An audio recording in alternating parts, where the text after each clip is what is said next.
माता सीता राम जी के लिए कहती हैं, दीन दयाल बिरिदु संभारी, यानी जो दीन है, जो दुखी हैं, उनकी बिगड़ी बनाने वाले श्री राम है। साथियों, जीवन का ऐसा कोई पहलू नहीं है जहां हमारे राम प्रेरणा न देते हो। भारत की ऐसी कोई भावना नहीं है जिसमें प्रभु राम झलकते न हो। भारत की आस्था में राम है, भारत के आदर्शों में राम है, भारत की दिव्यता में राम है, भारत के दर्शन में राम है।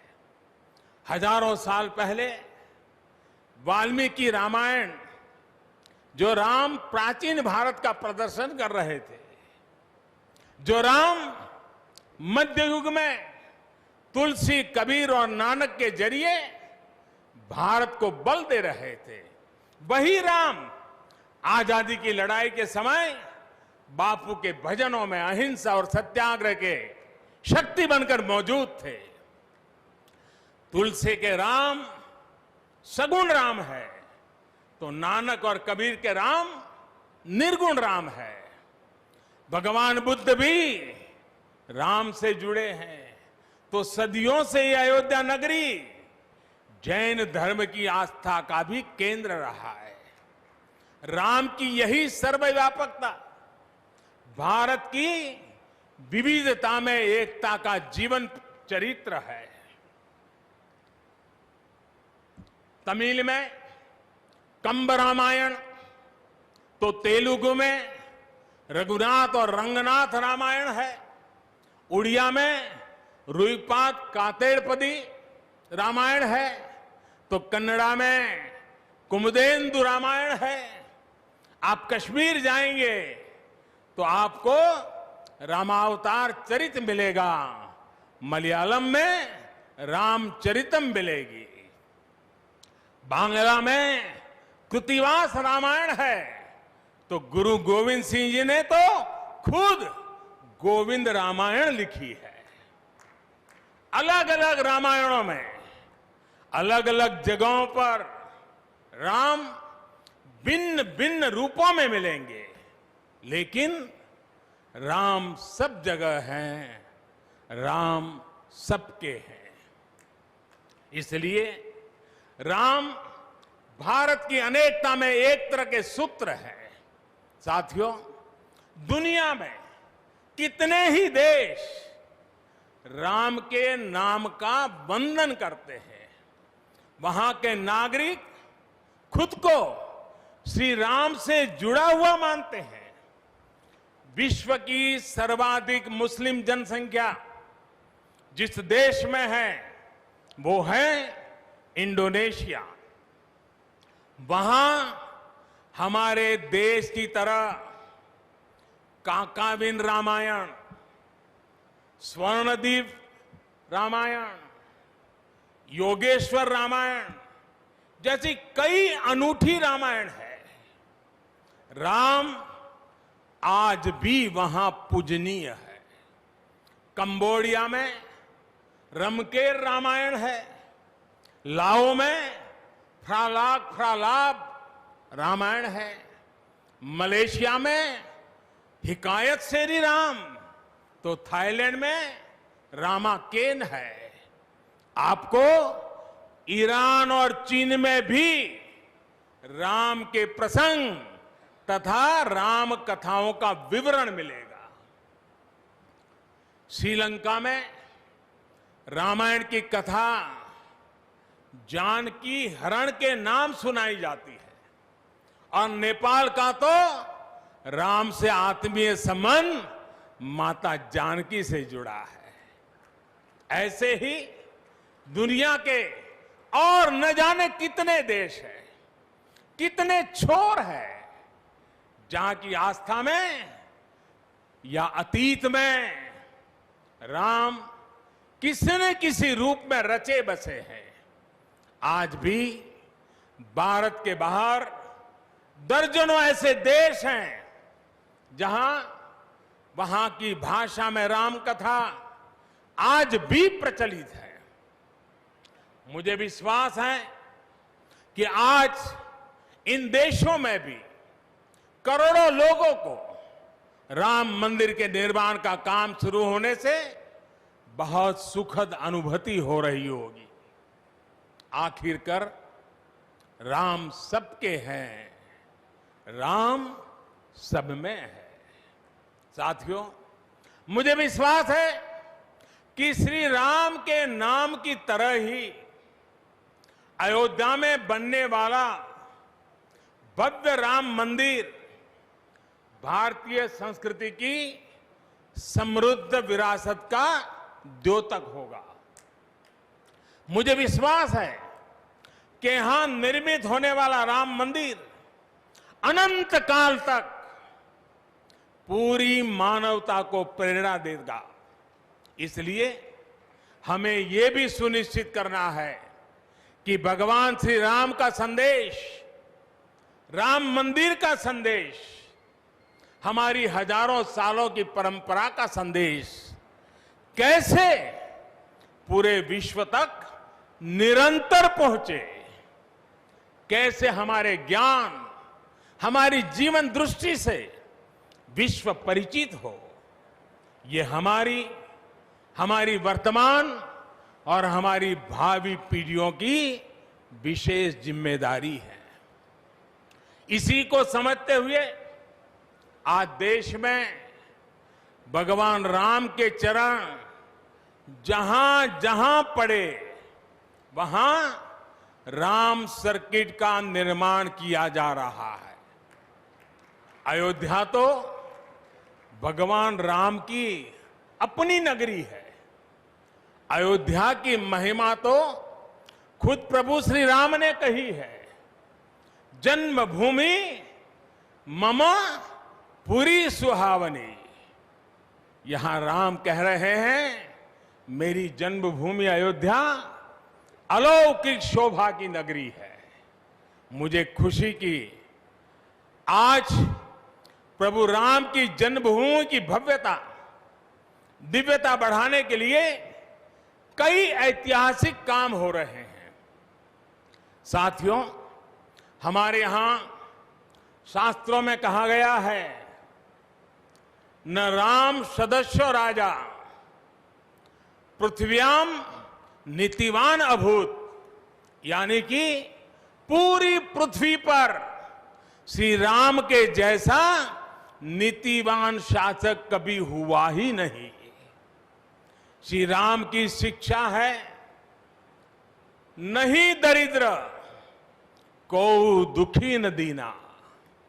कोई भी दुखी न हो, गरीब न हो।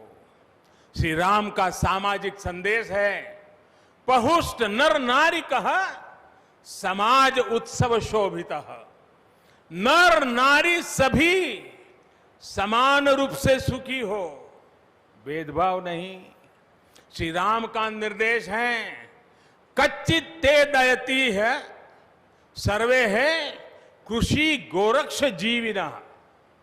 किसान, पशुपालक सभी हमेशा खुश रहे।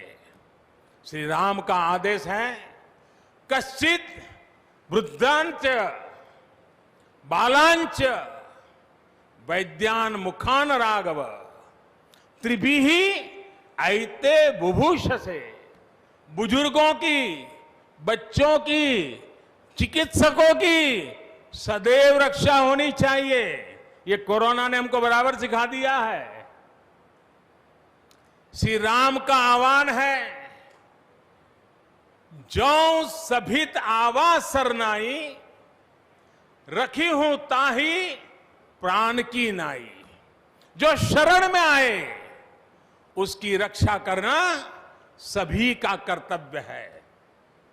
श्री राम जी का ही ये संदेश है।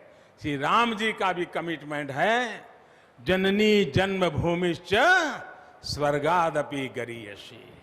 अपनी मातृभूमि स्वर्ग से भी बढ़कर होती है। और भाइयों बहनों, ये भी श्री राम की नीति है। और वो क्या है? भय बिनु होई न प्रीति। इसलिए हमारा देश जितना ताकतवर होगा, उतनी ही प्रीति और शांति भी बनी रहेगी। राम की यही नीति, राम की यही रीति सदियों से भारत का मार्गदर्शन करती रही है। राष्ट्रपिता महात्मा गांधी ने इन्हीं सूत्रों, इन्हीं मंत्रों के आलोक में राम राज्य का सपना देखा था। राम का जीवन, उनका चरित्र ही गांधी जी के राम राज्य का रास्ता है। साथियों, स्वयं प्रभु श्री राम ने कहा है, देश काल अवसर अनुआहारी, बोले वचन विनित विचारी। अर्थात राम समय, स्थान और परिस्थितियों के हिसाब से बोलते हैं, सोचते हैं, करते भी है। राम हमें समय के साथ बढ़ना सिखाते हैं, समय के साथ चलना सिखाते हैं। राम परिवर्तन के पक्षगर है, राम आधुनिकता के पक्षगर है। उनकी इन्हीं प्रेरणाओं के साथ, श्री राम के आदर्शों के साथ भारत आज आगे बढ़ रहा है। साथियों, प्रभु श्री राम ने हमें कर्तव्य पालन की सीख दी है। अपने कर्तव्यों को कैसे निभाएं, इसकी सीख दी है। उन्होंने हमें विरोध से निकलकर बोध और शोध का मार्ग दिखाया है। हमें आपसी प्रेम और भाईचारे के जोड़ से राम मंदिर की इन शिलाओं को जोड़ना है। हमें ध्यान रखना है, जब जब मानवता ने राम को माना है, विकास हुआ है। जब जब हम भटके हैं, विनाश के रास्ते खुले हैं। हमें सभी की भावनाओं का ध्यान रखना है। हमें सबके साथ से, सबके विश्वास से सबका विकास करना है। अपने परिश्रम, अपनी संकल्प शक्ति से एक आत्मविश्वासी और आत्मनिर्भर भारत का निर्माण करना है। साथियों, तमिल रामायण में श्री राम कहते हैं, कालम तान इंड इनुम इरितु पोलाम। भाव ये कि अब देरी नहीं करनी है, अब हमें आगे बढ़ना है। आज भारत के लिए भी, हम सबके लिए भी भगवान राम का यही संदेश है। मुझे विश्वास है, हम सब आगे बढ़ेंगे, देश आगे बढ़ेगा। भगवान राम का ये मंदिर युगों युगों तक मानवता को प्रेरणा देता रहेगा, मार्गदर्शन करता रहेगा। वैसे कोरोना की वजह से जिस तरह के हालात हैं, प्रभु राम का मर्यादा का मार्ग आज और अधिक आवश्यक है। वर्तमान की मर्यादा है 2 गज की दूरी, मास्क है जरूरी। मर्यादाओं का पालन करते हुए सभी देशवासियों को प्रभु राम, माता जानकी स्वस्थ रखें, सुखी रखें, यही प्रार्थना है। सभी देशवासियों पर माता सीता और श्री राम का आशीर्वाद बना रहे। इन्हीं शुभकामनाओं के साथ सभी देशवासियों को एक बार फिर कोटि कोटि बधाइयां मेरे साथ पूरे भक्ति भाव से बोलिए, सियापति रामचंद्र की, सियापति रामचंद्र की, सियापति रामचंद्र की। बहुत बहुत धन्यवाद।